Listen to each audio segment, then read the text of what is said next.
Another episode of sample shopping today.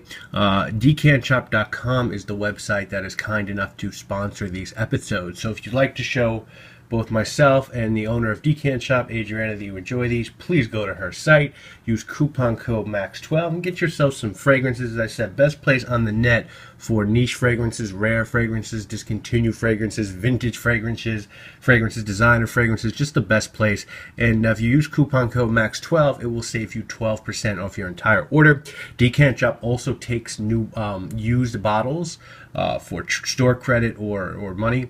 So if there's anything you have sitting around that's just collecting dust and you're not making it work for you, give Adriana an email and see if you can exchange it for some store credit. I mean, you know, if you have a bottle of a niche fragrance you have lying around, you don't really like it, trade it in, get some nice store credit, get yourself 5 or 6 decants of niche fragrances that you really do like. I highly recommend doing that, and you'll always get a very fair price or credit. Adriana is very honest. She measures the fragrances out before she pours them into the vials, which a lot of websites, not naming names, don't do. So you're always getting what you paid for. DKNShop.com, coupon code MAX12. Today we're going to start off with a scent from the house of Labo, and this one is called Lys 41. Now, while we haven't featured a ton of Labo on sample shopping, many of you probably remember that I did a full review of Iris 39 over the summer last year, and I really enjoy that fragrance. It's one of my favorite florals, and one that I think men can pull off. I'm pretty sure this one is more feminine and for more of my female viewers, but let's find out. Daphne Bugay is the nose on this fragrance. She's pretty well established. She's done a bunch of scents for D Squared and Labo, including the much-loved Bergamot 22. This fragrance was released in 2013, and notes on it are jasmine, tuberose, lily, woodsy notes, vanilla, and musk. Now, normal Labo pricing for this one, not city exclusive pricing, 50 ml is $160 and 100 ml is $240, so not that cheap. And is it worth it? I sort of think that Labo does florals very well. You know, probably better than almost any other house. You know, Clive Christian does florals really well, as does Tom Ford. But Labo is so on point with their florals, and especially with this release. Rose 31, Iris 39, which I honestly think is the most slept on Iris fragrance out there. Jasmine 17, and now Lys 41. And what you're going to get with this is just a beautiful lily scent. Great, really rich and intense. Smells very realistic. You can sort of close your eyes and imagine being in front of a flower garden or at a florist shop. I actually get more tuberose out of this than anything else, but overall it's just a really nice mix of white flowers, almost something like a queen or a princess would wear. Probably too feminine for my liking, but if I was a woman, I would definitely have at least a couple of florals of this quality in my arsenal. I think this is a great deal at that price. If you get a 50 ml for $140, I really enjoy Lys 41 by Labo. Now, next up, this is one Adriana threw in for me. She actually threw all of the ones that we're talking about this week in for me. I had never heard of this before, neither the house nor the fragrance.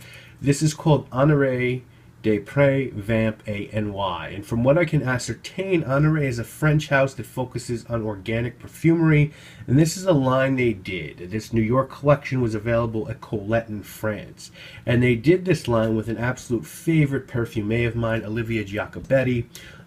There were 3 fragrances in this line, and they were all packaged in to-go coffee cups like you might get in a diner in New York, which is pretty fucking cool. I was able to find this online pretty easily, and a 50 ml of the EDP of this retails for $98, so a decent price. Notes on this fragrance sounded really interesting to me. Tuberose, rum, benzoin, Peru, and Tolu balsam woods. Tuberose and rum sound so fucking neat. But to be honest with you guys, I was really disappointed by this fragrance. You know, almost trying two real tuberose fragrances in this week's episode, and I just prefer the Le Labo by a country mile. The reason being that I feel like that one has some more to it than just tuberose. I don't get the rum in this one. I get tuberose and some woods, but mainly just the flowers, and they're nice flowers. I have no doubt about that. Very good floral scent. But when I compare it to other women's florals, this one just doesn't stand up for me. I like the concept. I like the packaging. I think the price is very fair. I just feel like they missed on executing this, and that surprises me because Olivia Giacobetti is, as I said, she's a real favorite perfumer of mine. Now, if there are females out there watching this, I would say give this one a go because I might be missing something about it, but I just don't get it. You know, it's pleasant smelling, it's a nice floral, but to me, not much more than that to be 100% frank, which you can always count on me to be. Next up, we have one from a house that I'm getting a little bit more into every day, and that is the house of Annick Goutal. This one is called Ambre Fetiche. Sebastian, a reviewer at Man Loves Cologne, talked about this house for a long time. Talked about this house a lot for a long time, and finally, some people in Fredcom are starting to pick up on this. And Adriana sent me a couple. I think last haul a sample of Nuit Étoile, which I have since picked up a full bottle of, and now I'm looking at everything they do very, very seriously. This one, Ambre Fetiche, obviously in English translates to Ambre Fetiche, and it was released in 2007 by Perfumés, Camille Goutal and Isabelle Doyen, who are the daughters of the deceased Annick Goutal. They're half sisters. This fragrance was part of their Les Orient trio. That was a trio of fragrances that focused on frankincense, amber, and myrrh. This one obviously on amber. This one can be hard to find, but if you look hard enough, you can find it for like 60, 70 bucks online. It's a unisex fragrance, and the notes are amber, frankincense, labdanum, styrax, benzoin, Iris Absolute, vanilla, and Russian leather. And with me now, Annick Goutal is 3 for 3 with me. Sables, Nuit Étoile, and this one are the 3 that I've smelled, and I'm going to pay this house the absolute highest compliment that I can, because not only are all 3 of those fragrances extremely well made, they're also very original. There's not much out there like them, and Ambre Fetiche, guys, is nothing less than a masterpiece. It's resiny and balmy, sort of medicinal, and sort of got a church vibe going on. It's leathery. It's of today. It's the best amber I've come across. And up to this point, my favorite ambers were Ambre Rousse and Ambre Précieux. I don't consider Ambre Narguilé a true amber. This is the best amber I think I've smelled. It's a sort of a blend between hardcore ambers like Ambre Absolute and Rousse with the sweeter ones out there, like Ambre 114 and Blue Amber. It's masterfully blended. The notes are dusty and distinct. I am thrilled with this, and this is a definite must purchase for me. So big winner with Annick Goutal. Finally, we're finishing up this week with one that is very hard to find. I wouldn't even know how to go about doing that. This is DKNY Fuel Vintage for men. This has been reissued, but the original comes in what looks like Batman's gun or something Han Solo would have shot at Greedo in Star Wars. And the original version is frequently around $200 on eBay. The original was inspired by Donna Karen's late husband, Stephen Weiss, and his love of speeding down an open road. Notes on this fragrance are pineapple, juniper, and citrus at the top, amber, lavender, May blossoms, and almond in the middle, musk patchouli, and sandalwood in the base. And this is absolutely brilliant. To me, this is what Aventus wanted to be. It's the real deal sort of smoky pineapple scent. Like, this smells to me like someone took fresh pineapple rings, laid them out over an open flame, and charred them. You get this beautiful smoked pineapple with some amber and sandalwood. Man, is this good.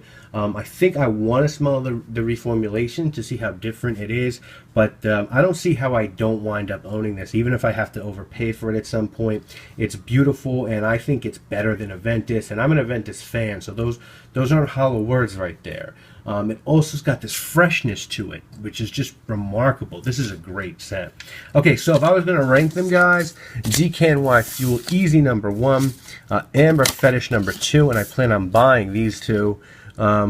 Le Labo Lys 41, 3rd. Again, really good scent, just not for me. And then Honoré coming in at 4th. I just really don't get Prés de Vamps, New York. But I get these 3, and Too Feminine buying. and I'm probably going to give up on this one. So anyway, that is this week's episodes. I'll let you know fragrances you can expect to see in next week's episode. Let me just find my notes. Next week, we're going to be looking at another fragrance from Le Labo.